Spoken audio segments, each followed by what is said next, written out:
Hey there, friends. Nibs again. Out here in the garage today doing a little bit of goofing around. And I thought we would do a little head-to-head challenge for you guys today. We've got a winter storm. Actually, it's kind of over now. It's still spitting and sputtering a little bit, but we got close to 11 or 12 inches of snow since last night, which is really just Tuesday most of the time in upstate New York here, but we haven't had any snow to speak of yet, so you got to call it a storm, I guess. So, but anyway, what I am going to be putting head to head is a couple of really cool older daisies, and these are not BB guns by any stretch. These are a couple of really cool daisy target pellet pistols. This one is a model 717. I really want to get a 747 and a 777, but I haven't found one that I can afford yet or willing to spend my money on. But the 717 is really nice. I think the only difference between the different models is mostly like I think the other two have maybe a Walther Lothar barrel or Lothar Walther barrel, whatever you want to call it. Maybe a little bit of better ergonomics, but they're the same air system, single stroke pneumatic, and we are going to be putting that head to head up against one that's very, very uncommon, and that is my Daisy Model 62, which is an underlever spring powered piston. This one was actually made by Gamo and licensed to Daisy. The Gamo model was called a Center, and it's CENTRE. If you want to look that up, these were made back in the mid to late 70s. Actually, I believe that Daisy only had them licensed for a couple of years, and best I can tell, this one was probably made in like 73, I believe, or maybe 76. I don't remember, but when I got this, it was shooting okay when I first got it, and then after I shot it for a little while, the piston broke down, and I had to find a new one. I did find a new piston, and it is shooting really good now. So, but we're going to go ahead and let's see. I think the Center or the 62 is actually the newer arrival to the garage, so we're going to go ahead and shoot that one first. I am using, so they're both Daisy pellet guns, so I thought it only fitting to use the Daisy wad cutter pellets. They actually did pretty good in that pellet challenge that I did in December. They did really good in my Crosman, and they actually shoot pretty good in both of these guns too. So it's cold outside, so you got to have a nice hot cup of coffee. But I am shooting at just these little rifle targets here, and hopefully I can at least keep them all in scoring position. These are tiny little bullseyes. I'm only shooting 7 yards across the garage here, but these are tiny little bullseyes, so hopefully we can keep them in. So you cock this one's an underlever, you cock it down, and then you return the lever up. Then it has a loading gate here, and you load one pellet in there.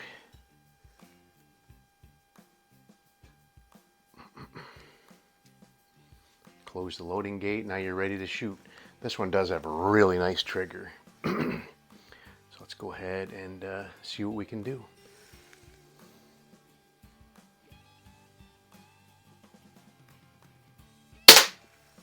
All right, starting out okay.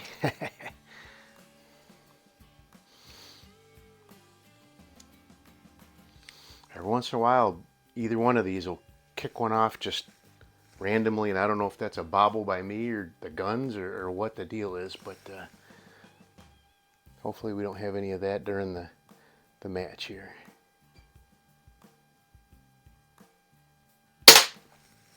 Ooh, that one just barely stayed. I think think it's right on the edge there, though. I think it's still in scoring. Zeros are no good. We don't want zeros. Okay.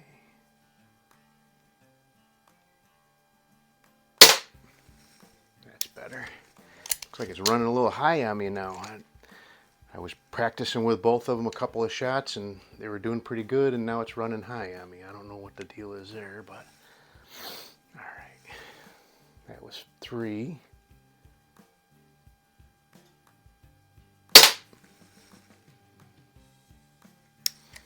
See where that one went. That was 4.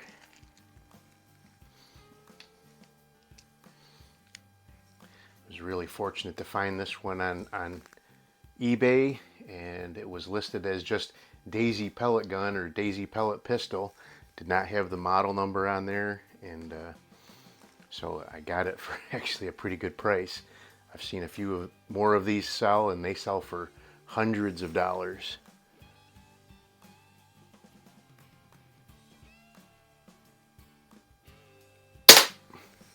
Alright, so the last couple shots I think I got pretty good. Let's go ahead and move on to the Model 717. So these ones I like to, you definitely have to cock it before you can pressurize it, because if you don't cock the hammer back, the air will just whoosh, right out the barrel. So I like to load it and cock it before I even start to pump it up.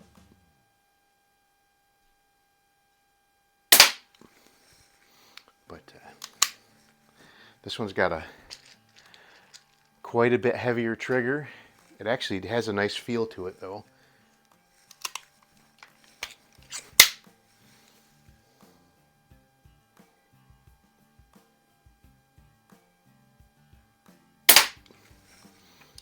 Not bad. Still going a little high. I don't know what's going on here.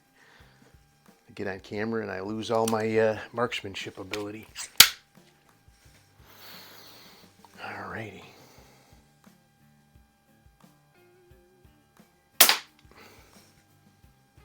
Looks like they're all going about in the same ragged hole here. So that was 3. I think I'm definitely going to have to review the downrange footage to get this one scored. Alright, here goes number 4.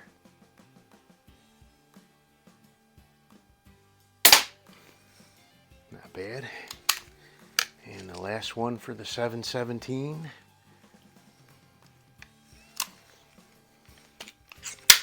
So the very tiny center dot of this target is a 10. All right, I think I kept them all in scoring. I can't make a call for that one. Maybe you guys know already what the winner would be, but let me go ahead and add those up, and I'll be right back with you. Alrighty, well that was not really the outcome I was expecting. I was expecting it to be a lot closer than that. Even with that one that was right up on the edge, the one for the center, it looked like it was going to be a better score, but what I ended up, and it's not a terrible score by the Model 62, but what I ended up with from the Model 62 was I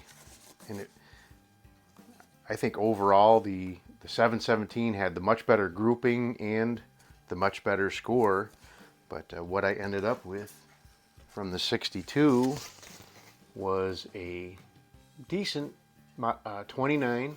That one that was a 3, so that wasn't too bad. Even if that one had scored better, it still wouldn't have been close, because the 717 ended up with a really nice 39. To score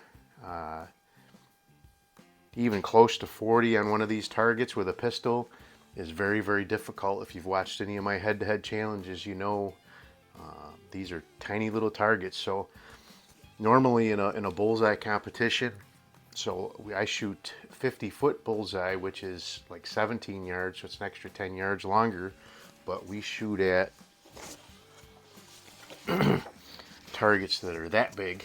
So versus, so this is the entire target here, and this is the entire target here. So it's like 4 times, 5 times the size, and only just a little over double the distance. So that is that's pretty impressive shooting to keep them all in scoring like that. So anyway, there you go. The 717.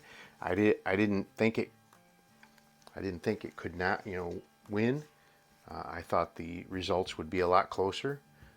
Both of these have shot very, very well for me in the past, but I really want to find a 747 or a 717. If anybody has one out there that maybe it's broken or you just want to get rid of it, let me know, and we can work out some sort of deal. I can fix them up if need be. So, but there you go. That is a win for the 717. I'm getting back into the winter roundup out here in the garage, and doing a lot more head-to-head challenges, and just bringing out some of these old pistols and trying them out and putting them head-to-head with each other. Normally I try to keep single strokes with single strokes and springers with springers, but I thought these ones would be a really close matchup because they both are daisies from about the same time frame, I believe, as well.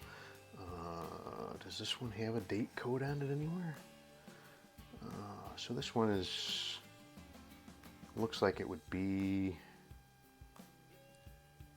from 1990 or 1980. I think 1980 probably. Yeah, that would be a 1980 date code. So yeah, they're pretty close. The Model 62 is a little bit older, but not by much. So anyway, there you go. Hope you guys liked the video. Till next time, have a great day.